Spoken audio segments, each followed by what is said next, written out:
I'm George, and I'm the new head coach of the Calgary Flames. I'm Jeff, and I played my 1,000th NHL game tonight. I'm Jack, and I got nothing for you. Wonderful. And welcome back to Triple Shift. People got angry because I didn't say that last week. So there you go, in case you didn't know what podcast you're listening to. Obviously, Jeff kind of alluded to it. Patrick Kane, as of the time of recording this, is playing his 1,000th game, so congratulations to him. He still can't play defense, but it doesn't matter. We'll ignore that today. And he also hit his 400th goal like a week ago, and I don't think we touched on that either. So congratulations to him. Obviously, Patrick Kane, first ballot Hall of Fame player. The analytics community just doesn't like him very much, but that's okay. Yeah. Anything else you guys want to quickly add about Kane, or are we good? I only Bonino's better. Yeah, I only talked about Valery Nichushkin instead. I think he's better. Yeah. Well, yeah, but that's okay. Definitely. He has more blue. Yeah, there you go. So I kind of touched on it at the beginning, but Daryl Sutter hired as the Calgary Flames' new head coach. I thought this was an interesting hire. Obviously, Daryl Sutter, a lot of success in LA with the Kings, but he's back in Calgary actually. So how do we feel about Mr. Monotone back as a head coach in the NHL? I don't exactly know what he brings to the Flames. Yes, he had success in LA, but I don't know. I don't know a lot about him, but I don't think he's gonna bring exactly what the Flames want. Defensively, they've been terrible with Giordano, and Rasmus Anderson looks like a completely different player. I don't know how he's gonna change that. Yeah, I see. It's kind of a struggle for me because I don't think he's the solution to the problems in Calgary. He's a fine coach, and he's, as you said, Mr. Monotone. But his post game interviews are great. But he's kind of whatever, in my opinion. I mean, I feel like it was kind of just a move to weather the storm. I mean, he obviously had success with the Kings, but he was also coaching a team with prime Drew Doughty, prime Anze Kopitar, prime Jonathan Quick. So, it's an interesting situation. I like the way he coaches. His systems look good analytically, and just kind of watching it using the eye test, but I don't think he's really the solution. I think there were better options. Granland comes to mind, unless he obviously couldn't sign with them for other reasons. Cough, cough, the Kraken. But you know what? It's not a terrible hire, but it's not one that I would point to and be like, yeah, that was the correct move. I don't really think there was a correct move here, but yeah, I think it's it's obviously an improvement on what they were doing before, and I mean Daryl Sutter has coached very good analytical teams, but again that because he had really good players, and another thing is as much as we hate talking about size, Daryl Sutter's worked best with bigger, more physical teams. His systems kind of lean towards that, and Calgary really isn't the most physical team. And they're a lot more of a speed skill kind of team. Although with obviously guys like Lucic and Sam Bennett, who knows if he'll be there long term, but the Flames are they're not built like LA was, and it'll be interesting to see if his game can transition over to more of a skill based team. I personally don't mind the hire. I've always been a fan of Sutter. I like you said though, I don't think it was the best move they could have made. But again, who knows what was going on with Seattle? Maybe that's where Gallant ends up. Maybe not. But I think it's an interesting move. And again, maybe the market was limited because there's not a lot of coaches who would want to quarantine before coming to Canada. So that could have been a factor as well. But I think it's an interesting move. Calgary's going to be an interesting team to watch. Quickly, though, do we think the Flames make this move if Montreal doesn't fire Julien first? Like, do we think Calgary's looking for, like, do they make the coach firing if another team doesn't do it? Probably. I mean, they obviously weren't happy with Ward, and they think that their record like could be better than than what it is now, which I don't think it can be because they're kind of mediocre. They're either like fourth place in the playoffs, like as the eighth seed, or they're not in it. So I just don't know. I think they would make it anyways, but I don't think he brings any extra value to make them into a playoff team. Yeah, that's fair. Yeah, I think they make the move.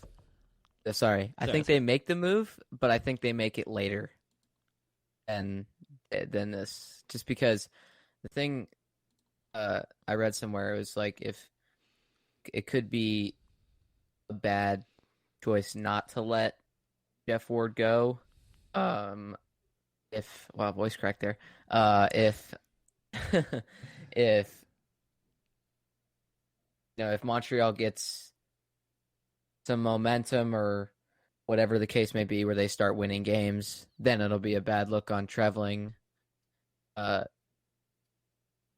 he didn't let the coach go, because they're basically in a dogfight with them for that last spot. So, I think they make it later if Montreal doesn't fire Julian.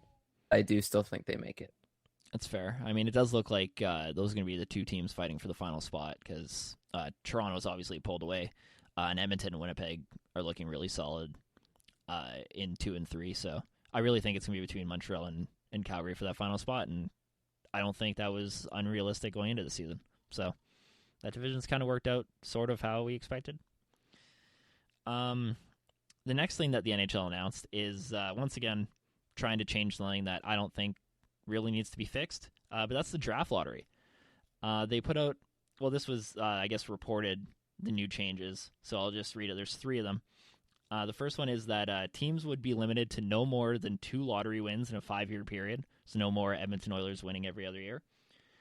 Teams would be allowed to jump only 10 spots with a lottery win, and the number of picks decided by the lotto would go down from 3 to 2, so you'd only be able to move down 2 spots, and you'd only be able to move up into the top 2.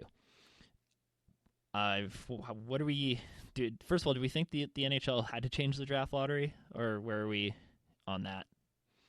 I don't think it was a huge problem. Like, yeah, you see the Rangers moving up 2 times in a row, but like they're not a good team, so it makes sense that they get high picks.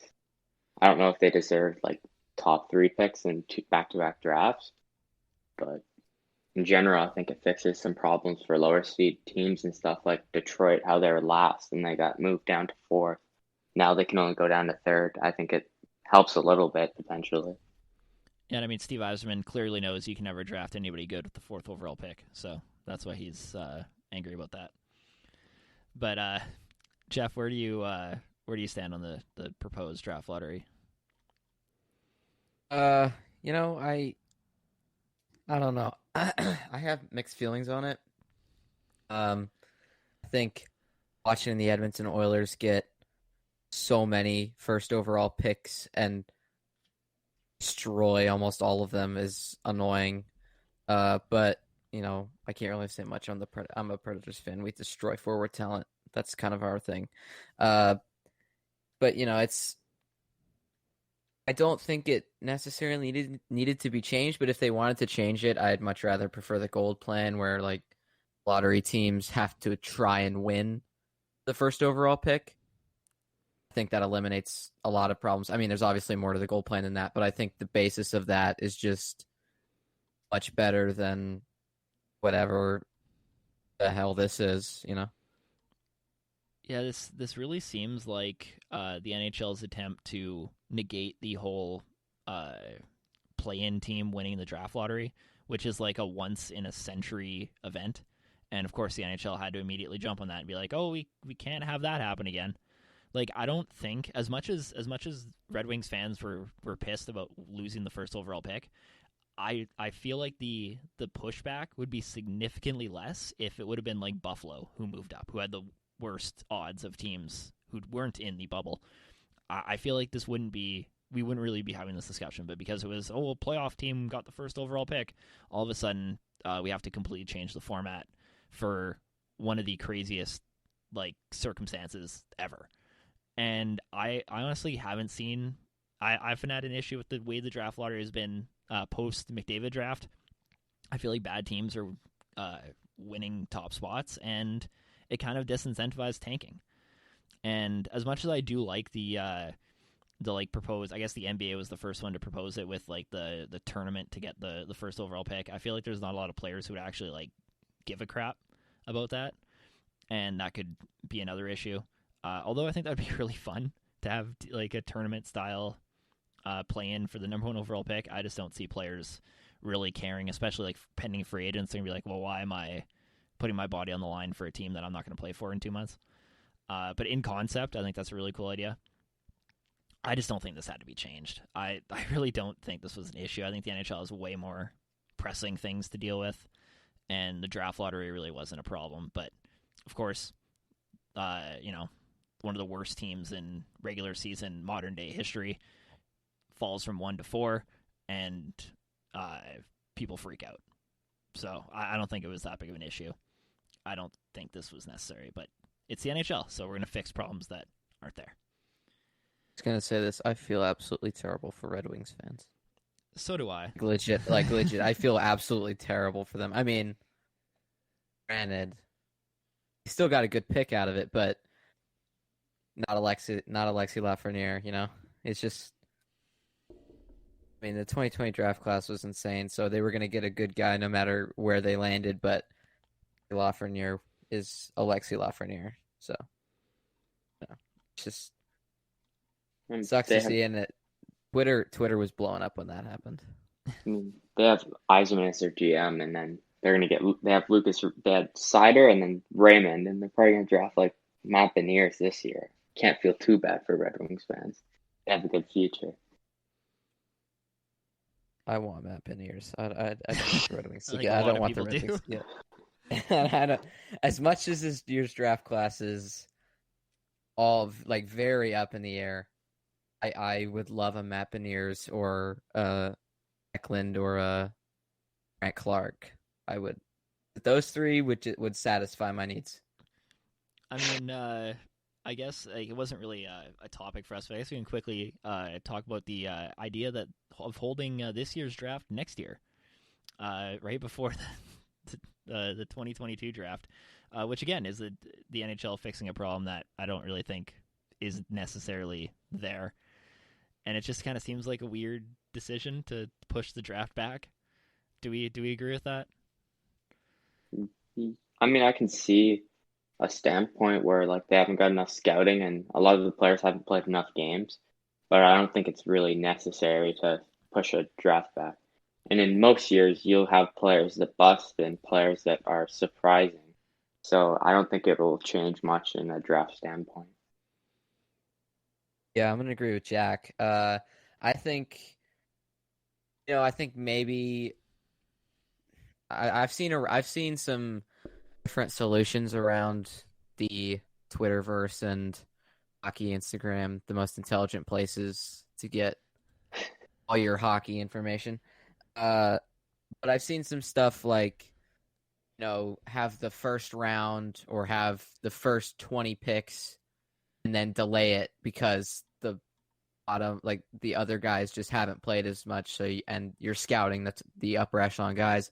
But honestly, if this was a different draft year, I would understand it more. But the way that this entire draft is so up in the air, I can't really find a way to justify pushing everything back. Well, I can understand it makes the GM's job and the scout's job much harder at the draft. It just because they haven't been able to see a few of these guys, or actually a ton of these guys.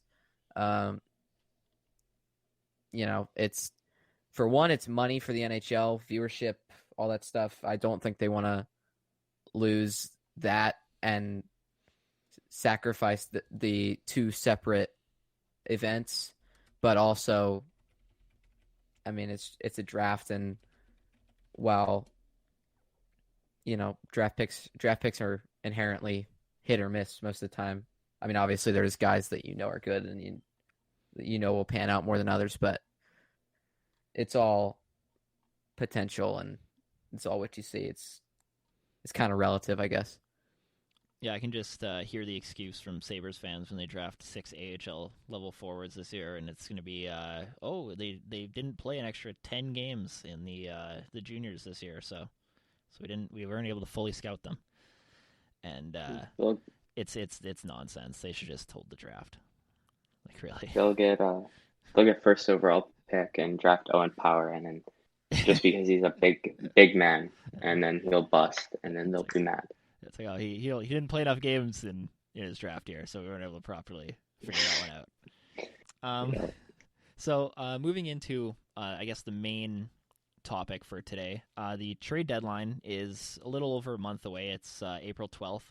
So as of today, it's March 9th. This is going to come out on the 10th, so about a month out. And we've decided to, in, I guess, the same vein as places like TSN and The Athletic, put out their trade bait boards. We've each created our top 10 trade bait boards, and we're going to kind of quickly go through them, give you each player, and then give you kind of a place that we think they could fit, or like a system they could fit in, or whatnot. And we'll quickly go through that for you. I'm going to post mine on Instagram. I don't know if they're going to post theirs, but anyway, so if you guys miss line, at least on mine will be up there. But I guess we can start with everybody's number one. And by the way, at least the way that I did it is players like Jack Eichel I didn't add on here because I think it's very unlikely they get moved at the deadline. So this is kind of top 10 guys that I think could realistically get moved within the month. So I guess we can start with everybody's number one. I have Ekholm at 1. I don't have exactly teams for all these players, but there's definitely buyers out for a defenseman right now. I've heard like the Oilers are interested in adding a defenseman since Klefbom's out, and he could potentially go there. I don't know how well he fits the system there because the Oilers are just a terrible defensive team in general, but he's my number one. Yeah, I've got Ekholm too. You're trading for one more year at 3.75 for a top 25, 30 defenseman. That speaks for itself. The Flyers are, I'm sure, in on him. Bruins, I've heard. There's a lot of suitors for a guy like him. It's not often that a upper top tier number 2, number 3 defenseman comes on the market like this. So, he's 30 years old and he's still got a few years left in him, and he's got a relatively low cap hit. He's my number one. I went a different direction, and I did this because I really liked the fit. I had Taylor Hall number 1 on my board, and my potential team, my like dream team to see him on would be the Leafs. Toronto's been rumored to be in on a winger. I think they could do something similar to what Vegas did with Robin Lehner, where they kind of trade him to 3 different teams, or I guess 2 different teams to eat cap. So you could kind of see like Buffalo eating half and then giving like a fourth to the Red Wings or something to eat another like $2 million. And I think Taylor Hall would be perfect on that line with Matthews and Marner. And although he is a couple years removed from the MVP season, for a team like the Leafs who are kind of in that all-in, like this is probably their best shot to at least get to a Final Four, I think going all in, giving up like a first plus whatever you need to do, I think they should go for it. I don't think a guy like Granland gets them over the hump, but I think betting on Taylor Hall bouncing back with elite players around him is an interesting bet. I don't think it's likely that happens, but if I'm Toronto, I'd much rather like Taylor Hall would be at the top of my draft board. I have him there because I think that'd be a really interesting team to watch. So, I guess we move to our number 2s. I have Eric Stahl with Buffalo. He went there in the offseason. He's only making 3.2 right now, and I think that's a pretty good contract, especially for like a number 2 to number 3 center. That's about it. I don't really know who he fit in exactly. I can't think of too many playoff teams, but I could see him going to a team that needs a middle 6 player to penalty kill, play solid defense, and chip in offensively. Yeah, I have Rickard Rakell at my number 2. sort of the same thing as Ekholm. He has one more year at 3.789, but he's 3 years younger, and he's playing on a terrible team. I think a team like the Ducks would really benefit from trading a guy like Raquel. He's proven himself to be a good scorer on a very bad team, and I think the Ducks could use any picks that they could salvage in a trade. But yeah, he's my number 2 for those reasons. I have Matthias Ekholm number 2. Very similar for the reasons what you guys said. Getting a number 2, number 3 guy like him, it especially like that doesn't happen a lot. And Edmonton was the team that came to mind, which you guys mentioned. So I'm not really gonna add much. You guys kind of covered most of Matthias Ekholm, but I think he's a really good player, and I think he'd do all right in Edmonton. So yeah. Number 3, I have Antti Ranta. He's making $4.2 million just for the next year, and I think the Oilers could use a goaltending upgrade because they have Mike Smith and Koskinen, who are both not having the best years, especially Koskinen. And I think he could be a reliable starter for them. And Arizona has 2 starting goalies right now, so it does make sense for them to trade him. I also went with a goalie, but I didn't go with Ranta. I have Chris Strieger. He's at $850K. He's a UFA this upcoming year, and I think the Panthers I could see the Panthers moving him at the deadline for a pick or 2. Because if they want to bring in Spencer Knight next year, there's a high likelihood that happens. If he's in the way, then they're not going to be able to do it. So you might as well get him out while his value's high. My number 3, I had a guy who has been kind of outside of the trade rumor mill for a while, but I have Vince Dunn.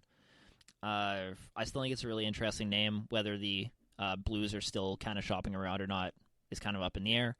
I think there's a lot of teams who could use a good left shot defenseman. I have the Islanders kind of there as kind of like basically the Devin Taves replacement, but there's pretty much every team in the league could use a guy like Vince Dunn. So it's a name that hasn't been brought up in a while, but I still think it's interesting. I think it's unlikely that they move him, but it was an intriguing enough name for me to put it at number 3. At 4, I have Kyle Palmieri. He hasn't been rumored to go anywhere, but he has 1 year left at 4.6. It's a decently expensive contract considering the flat cap and stuff. But I think a team like the Wild should just put more offensive ability in their top 6. Could really use a guy like him. I actually went with Palmieri at 4 as well. Pretty much for the same reasons that Jack said. He's a good offensive player on a bad team, sort of the same thing with Raquel, but I think he's slightly less skilled. I think a team like the Wild would benefit, or really any team looking for sort of a complementary piece that can provide an offensive boost. We don't have any true trade targets for or trade destinations for him, but yeah, if any team is looking for a rental, or a playoff team might look for a rental or anything along those lines, Palmieri might be the place to go, or be the player to look at. Number 4, I had a forward, but not Palmieri. I had Mikhail Granland, only because I think it's probably more likely that he gets moved at the deadline.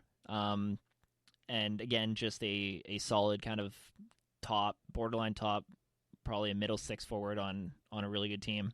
I know Florida was rumored to be in on a forward as well, and obviously I have on my dream board Hall going to Toronto, so it kind of takes them out of there.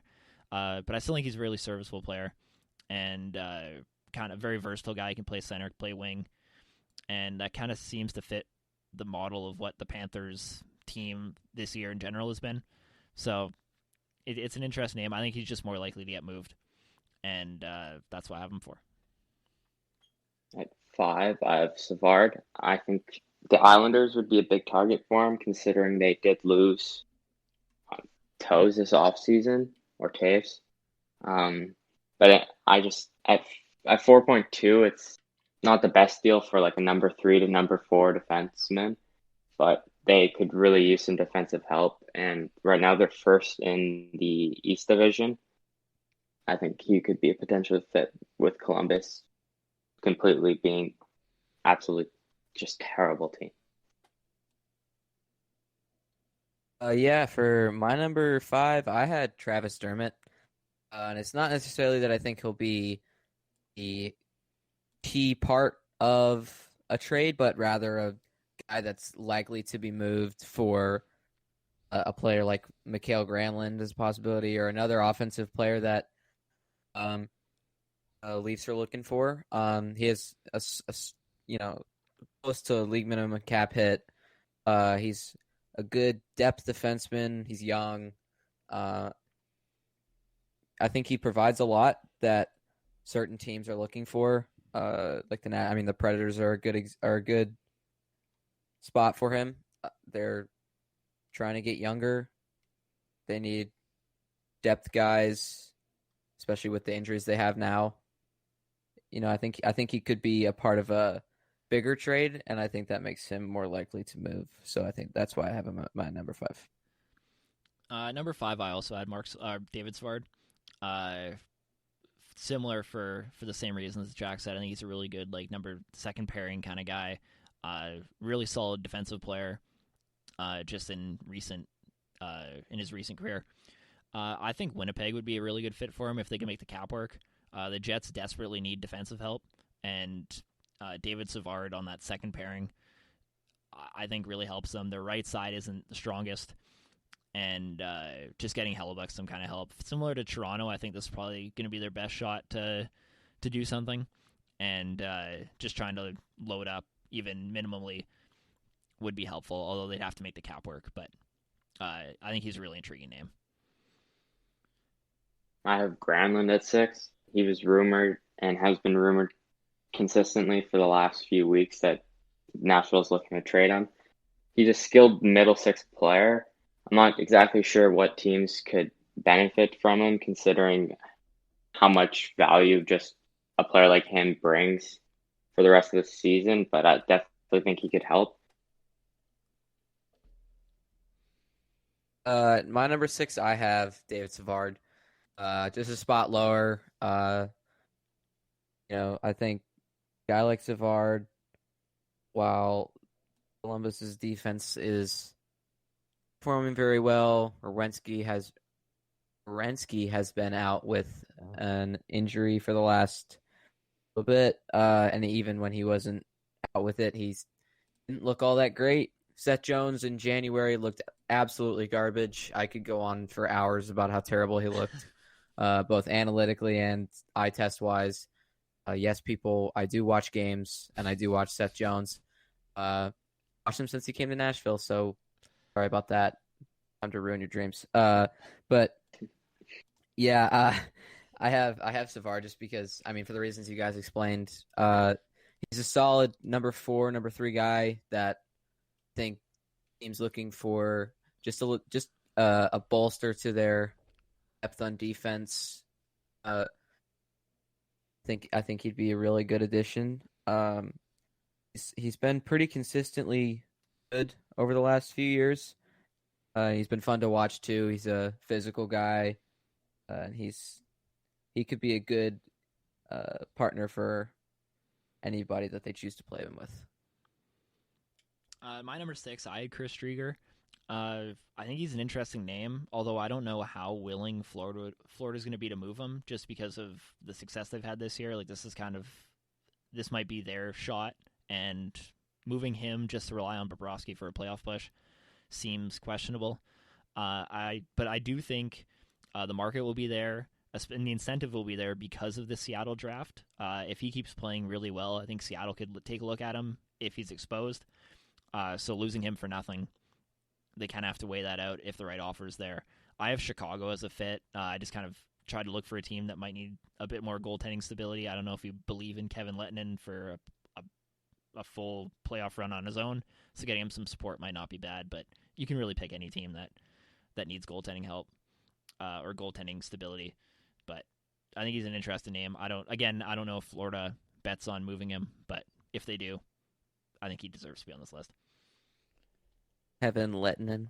Is that what I said? Yeah, he said Lettinen. Oh, I was thinking Corey Lettinen, I guess. I don't know. It's my bad. Yeah.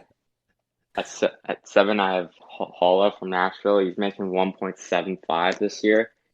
I think he can be a good third-line center for a team looking to make a bit of a push in the playoffs, whether that's a team like the Islanders, the Panthers, whoever that could use like a depth signing like him.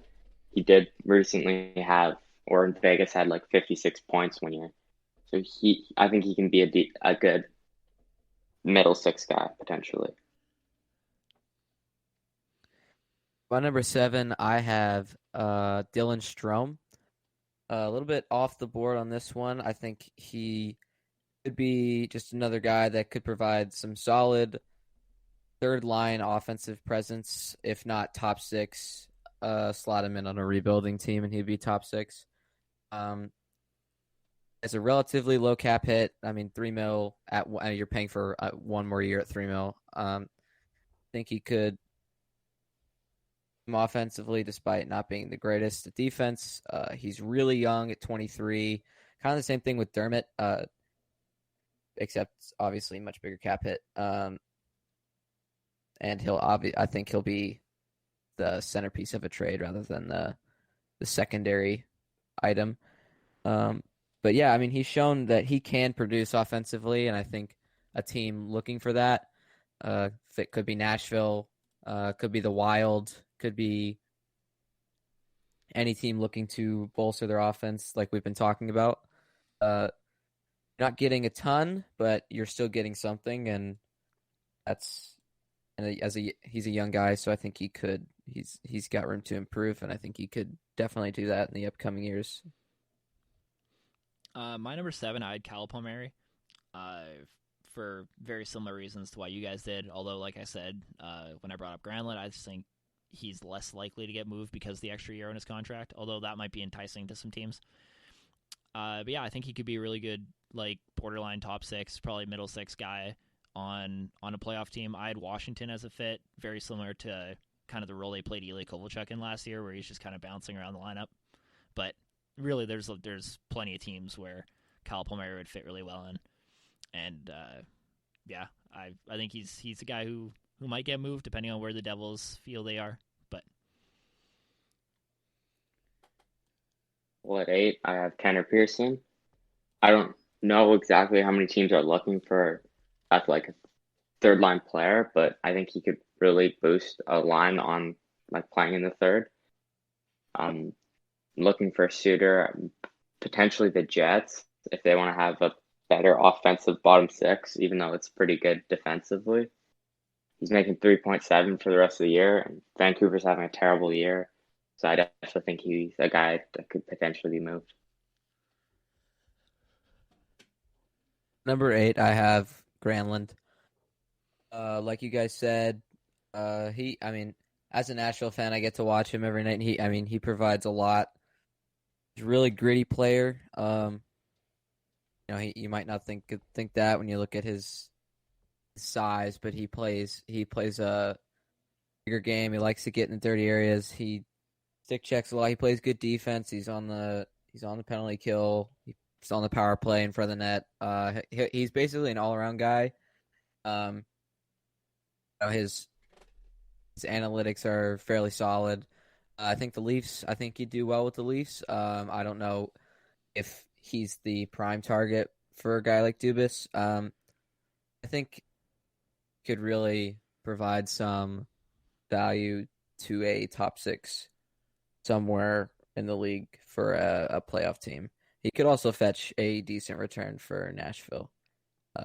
It just depends on how high they want to sell him at. Number 8, I had Eric Stahl. I think he could be, although he's had a down year this season, he's still coming off a couple very good years in Minnesota. So I think the market will still be there for him, for a team kind of looking for some center help as a middle 6 center. I had Vegas down as a team that could be interested in him. Although Chandler Stevenson's been very good as their second line center, Eric Stahl kind of come in, play the third, even try to move. You could even probably move him to a wing if you had to. But again, there's a lot of teams that are going to be looking for center help. Eric Stahl is going to be an interesting name, and he doesn't have a very high cap hit, only has the 1 year. So I think he's an intriguing name who probably isn't going to cost you a whole lot. At 9, I have Jonathan Bernier. I think the Oilers could really benefit using his stability in the net. I think he'd be a good backup behind Koskinen. Just in general, I think they need goaltending help. So adding, whether that's Ranta or that's adding Bernier, I think it would help a lot. Number 9, I have Sam Bennett. His name kind of fell off lists kind of around the league, but I still think there's a possibility that he gets traded. He's a fairly gritty player. He drives offense fairly well. He doesn't score a ton.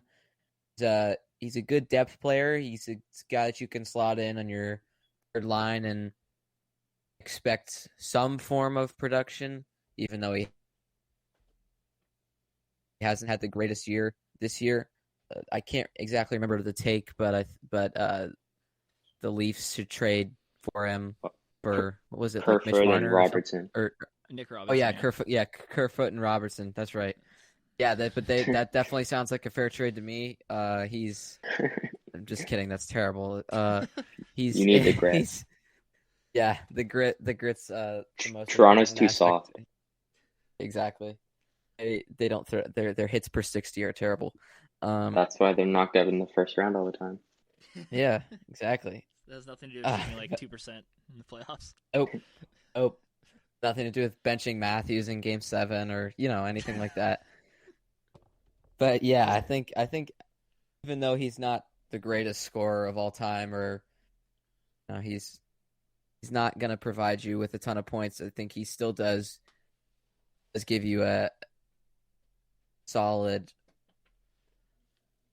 player that you can rely on.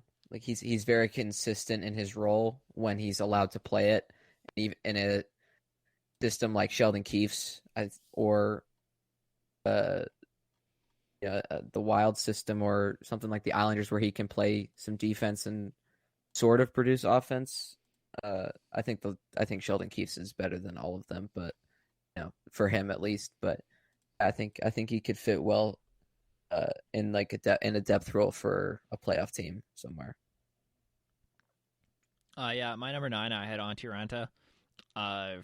Similar to the reasons that Jack pointed out, I think he'd be a really solid kind of 1B guy for teams. And I don't know what the market is for teams pushing for a playoff spot, because most of them already have a starting goalie. But I think there could be a market there, and I think the incentive for Arizona to move him would be fairly high because, again, the expansion draft's coming up, and he's a guy who I think Seattle could take a really close look at if he's still available. So getting something back for him is probably going to be important for the Coyotes. I just don't know if the market is huge for him, but there should be teams that are calling on getting a good, solid kind of 1B kind of guy. At 10, I have Taylor Hall. I don't think he gets moved because he has an $8 million contract, even though it's 1 year. Buffalo would probably have to retain half of it, and he's not doing anything in Buffalo, and Buffalo's not doing anything. I definitely think a team could use a first-line winger, whether that's potentially the Leafs, like NBA pointed out, but I just don't see it happening. There's not too many teams with a lot of space, like maybe the Wild, if they could make something work, to have more offensive firepower beside Joel Eriksson Ek. My number 10, I had Tanner Pearson. He's just a guy that I think could slot in really with any team. He's pretty much everywhere he's been. He's been fairly effective in his role, whether that be top 6, bottom 6, a scoring winger, checking winger. He's sort of an all-around player that you can really rely on. This year he's doing fairly well offensively. He's looked pretty good. He's skating well. I've enjoyed watching him play, and I think that any team that's fortunate enough to grab him could really benefit from picking him up, especially considering he's 28 and is at 3.75. He's a pending UFA, but I think he won't be demanding much more than his current cap hit. I went really off the board with my number 10 because I like to have fun around here. And I have Philip Deneau as my number 10. And this is a name that hasn't been brought up whatsoever. But Spicy. But with him being a UFA at the end of the season and contract talks kind of stalling in Montreal, plus his poor play this season, I think he could be a name that gets thrown around if the right offer is there. And I think Montreal would obviously have to get a roster player back in a trade like that because they're not going to be sellers this year. But if they feel like they can't get a deal done, and I mean Montreal's cap situation isn't great either, so if they could find the right trade, I think there is definitely a possibility that either him or Tatar does get moved at the deadline. I think at this point it's probably more likely that Deneau gets moved over to Tatar, which is why I have Deneau 10. And I think a team that could be interesting on him would be the Blue Jackets. I think his defensive play kind of fits the John Tortorella mold, and Columbus really needs a center. And throwing Deneau on a line with a guy like Bjorkstrand or Laine could be fun. I mean, Bjorkstrand's he's basically a worse version of Gallagher, and Laine could be that pure scorer that he's always needed to play with. So it's a random thought experiment. I don't think it's likely he gets moved at all, but I decided that I was going to throw a random. I had a whole bunch of guys at the bottom. Sam Bennett was a name that I thought to put at number 10. Tony DeAngelo was a name I was throwing around, although I think that's even less likely. But yeah, Philip Deneau, why not? Let's put it out there. One question I have for you both: Yep.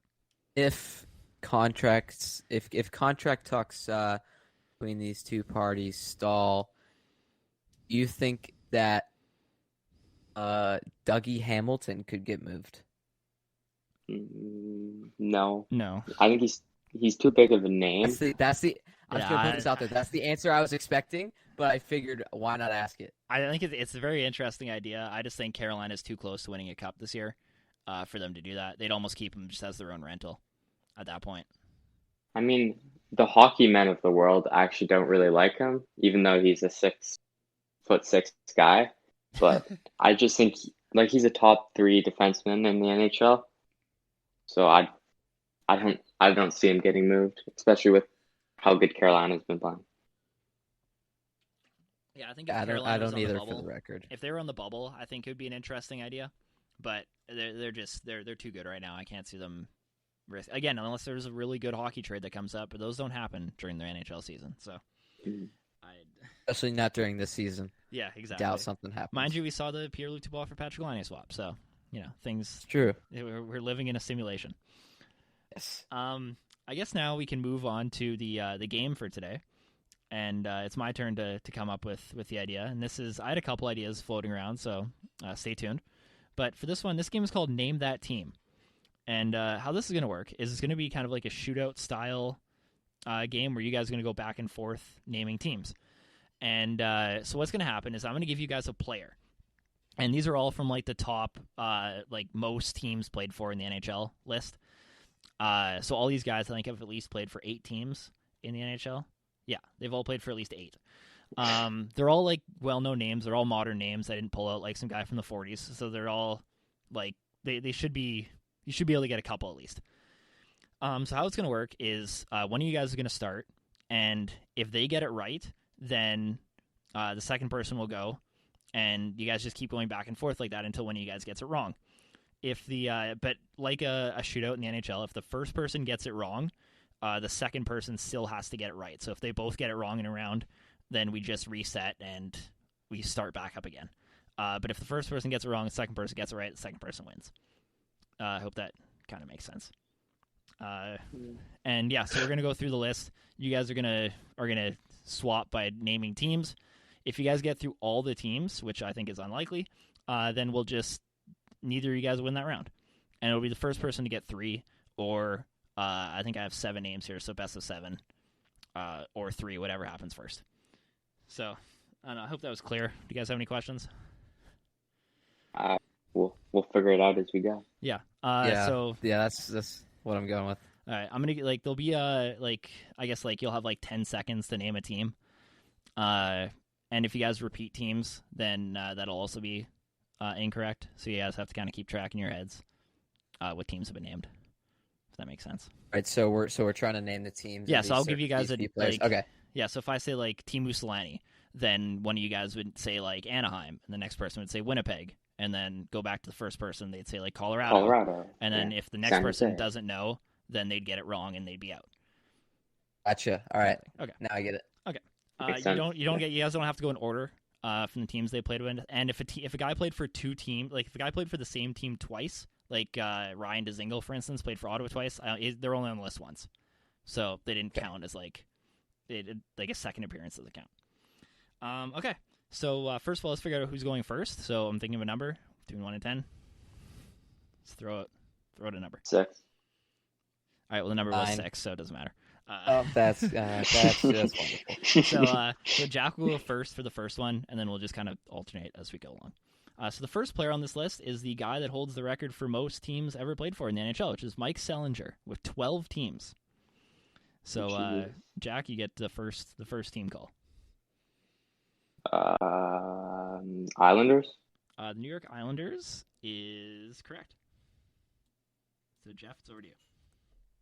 Oh God. 11 Did he teams play left. for the Wings? He did play for the Wings. All right, Jack, back over to you. Did he play for the Canucks? He did play for the Canucks. Yes. You know who he played for? Yeah. I know this one for a fact. He played for the Predators. He did play for the Nashville 1 year. Predators. That is correct. Yeah. It was actually less than a year, I believe. But there you go. Yeah, I don't know the exact, but it was for a very short period of time. Yeah, it was. All right, Jack. Didn't he have a really good year with the who was it? I think it was with the Blues, wasn't it? In the he did play for the Blues. Yes, I don't know how good his year was, but he did play for St. Louis. Yeah, I remember hearing about something like that. 7 teams left, Jeff. Oh God. He had a brief. I think he had a brief stint with the Flyers or something like that. The he Flyers. Did I'm play gonna for guess the Flyers. Yes, he did. That is Okay. correct. All right, Jack, back over to you. Throw out a random guess.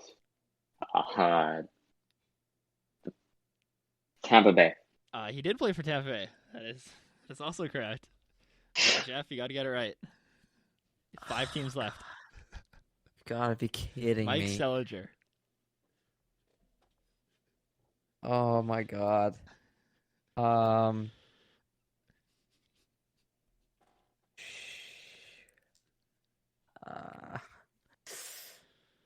I don't know. You might as well You got throw me it a there. team. Take a shot in the dark. I'm gonna go with the. How about the other Florida team, the Panthers? Yes, he did play for the Florida Panthers. Oh my God, dude! No way. No way. All right, Jack. 4 teams left. Oh God. I have to get this right. Well, if you get it wrong, Jeff still has to get one right because you went first.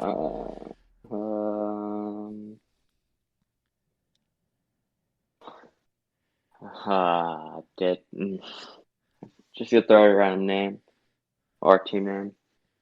Did he play for the Ducks? He did. That is correct. All right, Jeff, you got to get it right.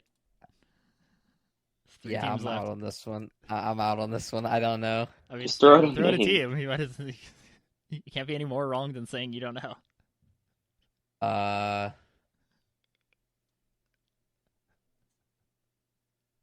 See, I can't remember him in any distinct jerseys. Yeah, neither do I. It was just literally That- the Islanders stood out to me, and that was it. Mike's That line. Panthers one was a complete guess, and the rest were like one photo or an article or something like that. We have like a 1 in 3 chance of getting one right because he played for like half the league. So Yeah, that's true. first team that comes to mind.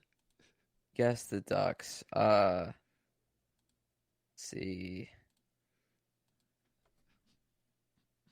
Played for LA. That's my guess. He did I mean, not I play don't for know. the I LA don't think Kings, that's right. no. Yeah, The I last figured that 3 were wasn't right. the Ottawa Senators, the Columbus Blue Jackets, and the Phoenix Coyotes. Yeah. Ah, yes. Yeah, I would have got all of those. Easy. Definitely. So it's Especially 1-0. Phoenix. 1-0 for Jack. So the second player on this list is a great current kind of fourth line stud, Nate Thompson, who played for who so far has played for 9 NHL teams. What? So Jeff, you're up first. Oh, God damn. Let's see. Nate Thompson. I legit don't even remember what this dude looks like. He played for oh crap. When he's playing in the NHL today. Isn't he playing isn't he playing for the Jets right now? He is playing for the Jets currently, yes. Okay. I don't know if he's actually playing today, but the Jets are playing. Got that base covered. All right. All right, Jack. He was a part of the Canadians last year, right? Yes, that is correct. He was traded at the deadline, actually, by Montreal. Interesting. He was traded to the Flyers, right? He was traded to the Flyers, yep. All right, it's his Flyer. All right. All right, Jack, back over to you. Didn't he play a while with Tampa Bay? He did, yes. And I think he took some time off after his stint with the Lightning. But yes, he did play. I think he played like 5 years with Tampa or something crazy like that. All right, Jeff.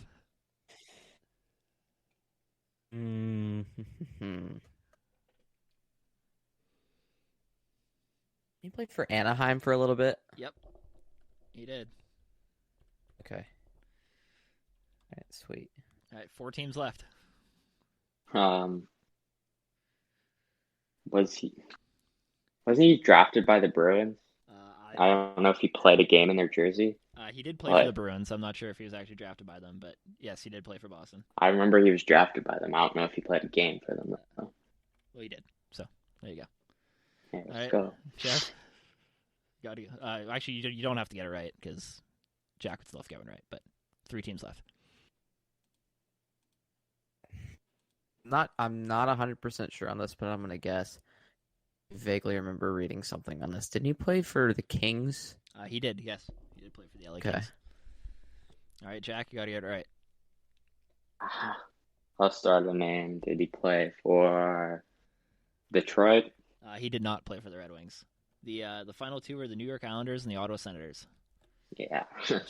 Damned Islanders. Never got it right. Picking up everybody. Apparently, the Islanders actually appear a lot. Like I went through like most of the guys to ever play, like for the most teams. I'm not saying that the Islanders appear a lot on this specific list, but they did appear on a lot of the most picked up players, which is Gonna be my first guess like every time. You play for the Islanders? All right, so it's 1-1. So Jack's up, and the player, he played for 10 teams in his NHL career, recently retired, Olli Jokinen.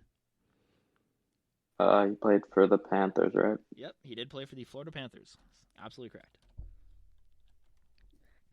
He also was a Nashville Predator. He was a Nashville Predator, yes. Yeah, for like a year. That's correct. Wasn't he also a Toronto Maple Leaf? Yep, right after Nashville. That was a weird Shouldn't have said time. a year. It was half a year. Oh, whatever. Really? I should. Yeah, you know. Right afterwards. Yeah. It was a weird time. He was seeing him in a Leafs jersey was strange. All right. All right, I'm gonna go with what I said. I'm gonna guess he was an Islander. Yes, he was a New York Islander. Let's go. Intuition, baby. I know that he was also a high draft pick. And he was drafted by the Kings, I believe. Yep.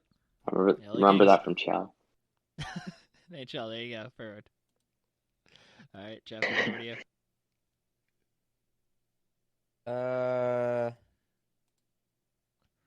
There's 2 on here that still seem fairly obvious, by the way. Actually, 3, probably. I'm just saying. It's a Panther, right? Panthers already said. Oh crap! But I can give you. I'll let you go again, even though you just broke a rule, but that's fine. Yeah. It's okay. Rules are meant to be broken. Yeah, exactly. All right. He was a Flame too. Yes, he was part of the Calgary Flames. All right, Jack. Was he a Jet for a brief period of time? Yep. He was at Winnipeg. I think he was like their first ever trade. Actually, was for Olli Jokinen, if I remember correctly. Really? Interesting. Something like that. Well, the first like roster player that they trade. I think it was their second year. I can't remember. Something like that. It was one of the first players they ever got.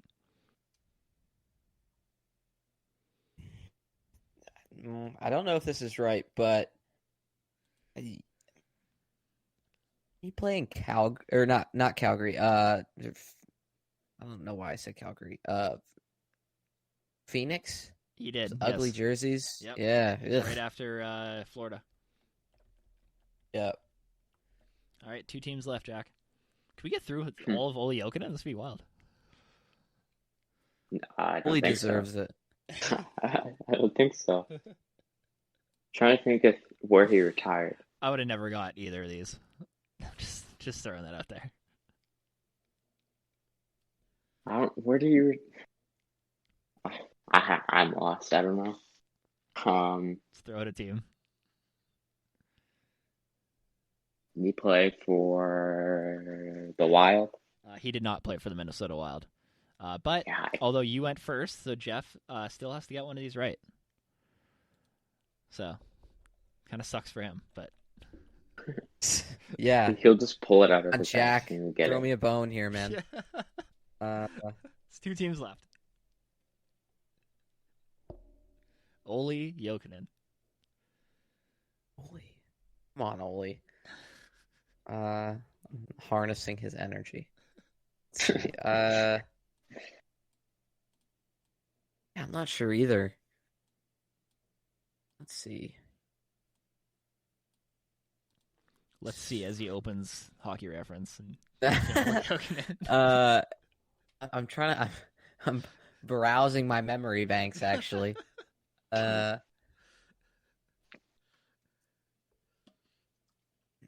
that's not right. I don't.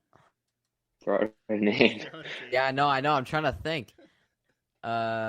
Like, cause the teams I'm thinking of, I know he didn't play for them, but Dude. I can't think of a team that he actually did play for. It's gonna be the most random teams ever. It is, Like, yeah. These just are Oh, for sure. Yeah, for sure. I think he played less than a season for both these teams. So yeah, of course. There we go. Like, it's not right, but it's a random team. San Jose. that is incorrect. He did not play for the San Jose Okay. Sharks. So I guess Yes, it yeah, doesn't seem that- like either of you guys know this. So let's just call it a tie. The Yeah, last 2 yeah. teams are the New York Rangers and the St. Louis Blues. Yeah. What? Yeah. Yeah, there's no way I'm Yeah, getting that. Yeah, I would have never known. So next on the list, the player near and dear to my heart, if you guys know me, is probably one of my favorite players of all time. I'd be able to get all 8 of these teams, and that is Thomas Of Vanek. course. Oh Okay. man. Oh That's- man. That's actually pretty easy. Yeah, this one's probably the easiest on the list. Yeah. So I think I'm it's up Jeff. first, right? Yeah, Jeff's going first. I Alright, can well, get he all played- these. He played for the Red Wings most recently. That's the interesting team to throw out, but yes, he did play for Detroit. I'll go with where he was a legend, Buffalo Sabres. Yes, that is absolutely correct. I'm just gonna throw this out. The only reason I said the Red Wings is because I vividly remember him destroying the Nashville Predators consistently in his very short period of time with the Red Wings in 2018-19. 2 stints in Detroit, actually. Yeah. So Played in Columbus too, right? Yep. He Yeah. played in Vancouver. he did. Played in Minnesota too. Yep. 3 teams left. Montreal. Yep. 2 teams left. Oh, didn't he? Oh, he played. He played in Florida. Yep. Okay. All right, Jack, you gonna clear the board? Yeah, here we go. Just because it seems like someone that the Islanders would pick up? Absolutely, the New York Islanders. Yeah, would. There we baby. go. The Hey, infamous. we had to do it for Vanek. I think it was the Matt Molson for Thomas Vanek swap where the Islanders gave up like a whole bunch of high round picks, and then he refused to sign with them, so they shipped him to Montreal for like a third. It's hilarious. No, seems legit. Yeah. All right, so we're still tied at 1. I have 3 players left here, so hopefully we pop out a winner. But next up here, with 10 teams played on, recently retired, Lee Stepniak. Lee Stepniak. I believe it's Jack is going first. I remember him playing for the Flames. Yep.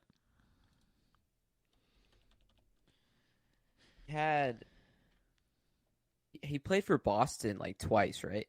I don't know if he played there twice, but he did play there once. So, Okay. you got that. We'll go. No. St. Louis. Yep. Started his career in St. Louis. Interesting. Played in Jeff? Toronto for a little bit too, right? Absolutely. I think he played with Gabrowski on that Leafs team. Oh man, God, just that name. I've. It's not even that I have any bad memories associated with it. It's just I remember watching hockey as a little kid and just Mikhail Granland, watching. The name just sits with me so well. I love it so much. Yeah, I don't know why. It's just there. Montreal gra- Canadiens it's legend, by great. the way, Mikhail Granland, who was Yeah. I believe he was cut from the team after missing practice his rookie year or something stupid like that. Anyway, Jack, back over to you. 6 teams left. Didn't he retire with Carolina, or Yep. maybe I'm just wrong? Carolina. Oh. We're getting to the Lee Stepniak era where he was traded 3 times every season.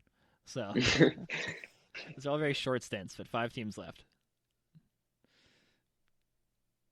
Jeff, it's you. Yeah, I remember he played for the Devils for a little bit. Yeah, he did. Right after Boston. All right, 4 teams left. Didn't he play with the Coyotes? Yep. He Arizona. also played for the rival across the river, the New York Rangers. He did. New York Rangers, absolutely. 2 teams Yeah. left. All right, here we go. We're gonna clear another one. For my parents' reaction to that they were not happy. All right, Jack. 2 teams left. Oh God.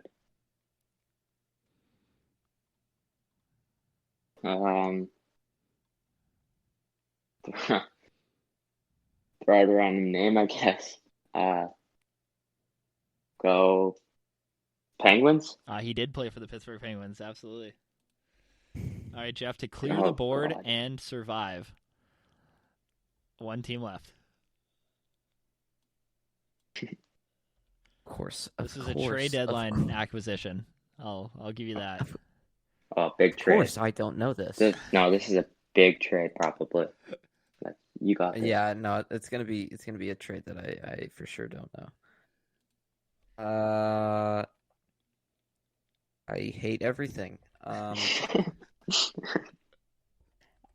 You said Pittsburgh, so I genuinely don't know. So I'm just gonna throw out the Flyers. Did he play there? It is not the Philadelphia Flyers. It was the a couple days after acquiring Yuri Tolusti, the Winnipeg Jets traded for Lee Stepniak. And, Oh, of added him to course. the team. How did I? Oh, gosh. Yeah, that one just slipped my mind. Oh. You definitely would have Yeah. guessed that one. Yeah, Yeah. Any other day. Yeah. All right, so 2-1 lead for Jack, so he can win it with this one. Jeff starting Oh, off, yeah. and we have with 8 teams current NHL player Derek Brassard. Right, well, he Who's going first? Is it Jeff? It's Jeff, yeah. Okay. that's me, right? Plays in Phoenix, right? He does currently play in Or- Phoenix. It's actually Arizona, so I should. Arizona, yeah, yeah. It's actually incorrect, but Okay, yeah, you know what? all right, Jack, it's your I remember him being very blue with the New York Rangers. yes, it's interesting adjective to use. No, but yes. look it up from 13-14. He was literally insane that year. Oh, was he? Crazy stuff. Oh, you Crazy mean stuff. like his? Oh, okay, I thought you meant like because of the jerseys. No, he was blue. that Like, joke. he was. Yeah, He was blue. that joke flew right over my head. Okay. Anyway, Jeff, over to you. He played for the Islanders. Yes, he is one of the many players on this list who played for the New York Yes. Islanders. Woohoo! Go Islanders! No, I'm just kidding.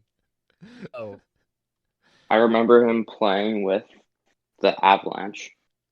Yes, he did play for Colorado. You guys are missing a really obvious one here. Let's go. There's 4 teams left. he played for Ottawa. Yes, he did. He was part of the Duchesne trade. He also played in Columbus. Yes, he was drafted by the Blue Jackets. All right, 2 teams left. Jeffrey, over to you.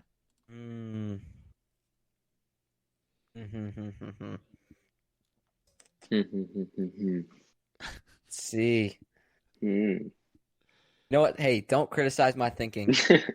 I'm These ones are kind of No, I'm processing it. I'm just trying to be more Processing. like you, Jeff. I just Yeah. want to be more like you. That's all. You're winning. I don't know why you want to be like me.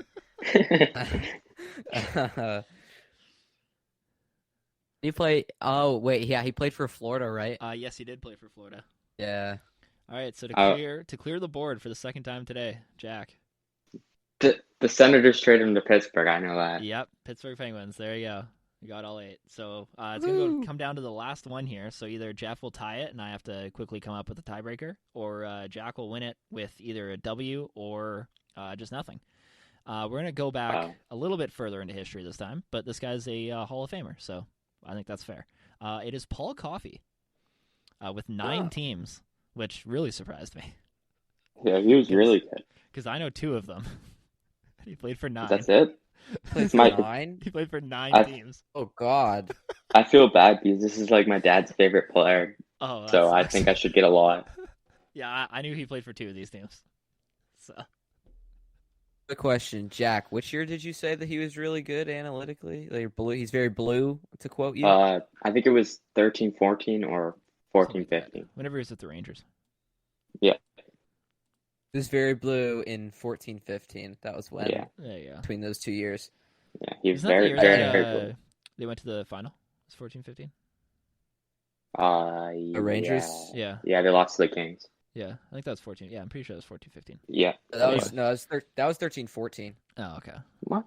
It was. Oh, maybe. Yeah, maybe it was. Anyway, whatever. No, okay. because 14-15 was the Hawks. Okay, yeah, you're right. Yeah. All right, Jack, you're up first again. Paul Wait, Coffey. Dude. Wasn't it me? No, No, because it's you. you went first. Your last time. first last time. Oh yeah, I did. Yeah. Oilers legend. Edmonton Oilers, absolutely. Yeah. It's a toss-up. All right, Jeff. There's one more layup on this list. Boston Bruins. That was not the layup, but okay. How was that a layup, bro? I don't know, but I remember You're him right. playing for them. Okay, I'm putting the actual layup in the Pittsburgh The Penguins. Pittsburgh Penguins, yeah. Yeah. All right, that was where I knew that one was gonna throw you guys for a loop. I was like, okay. All right, Jeff. And now we come to the part where I'm completely stumped. Yeah, there's 16. Yeah. left. Get out of here. He played for Chicago, right? Yep. For like Chicago Blackhawks. just yeah. Played in Detroit. Detroit, yeah. I believe it's part of the one of the Cup teams in Detroit. Mm, Maybe. When did they win? Like 96? 90, I think so. Yeah, it's like 98, I think, or something. I think he Yeah. was still on that. They won a few Anyway. times around then. Yeah. All right, Jeff, back over to you. 4 teams. R.I.P. this organization. Brass Bonanza Hard. on my playlist. Hartford That Whalers. is Yeah. correct. Yeah. 3 teams left. Los Angeles Kings. LA Kings. Yep. 2 teams. One of my friends would get mad at me if I didn't. If I didn't say this team. He played for the Flyers. He did play for the Flyers. Right. Yeah. Okay. All right, 1 team left to clear the board and win the game for Jack. Didn't he play with Carolina after he played for the Whalers? He did, the Carolina Hurricanes. And the only reason why I counted Carolina on here is because he was it was in between his time at Hartford and Carolina. Mhm. But yes, the Carolina Hurricanes are the final team. So a 3-1 win For Jack, I believe he moves to 2-0, 3-0, something like that. 2-1. 2-1. I don't know. It's something crazy. I'll have to re-listen. Yeah, I'll go through it. Get and smacked. Get us the standings. But there you go. All I know is he's current champion of the games right now. It's pretty. Sure.